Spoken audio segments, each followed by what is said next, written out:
Good day po mga idol, mga kamektek. Ito po yung sample natin. So, 5 pieces po. Linagyan ko ng marka mga idol. Linagyan ko ng letter A. Tapos, ayan ang letter A. A. Para hindi magkapalit ng materialis.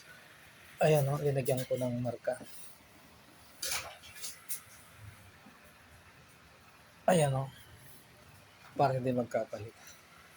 Tapos, yan yung materialis at saka yung sample para sa letter A. Tapos ito naman yung sa letter B. Ayan 4 pieces naman. Linagyan ko ng B. Tapos ayun ang materialis niya. B, B, B, B. So hindi na makakapalit yan.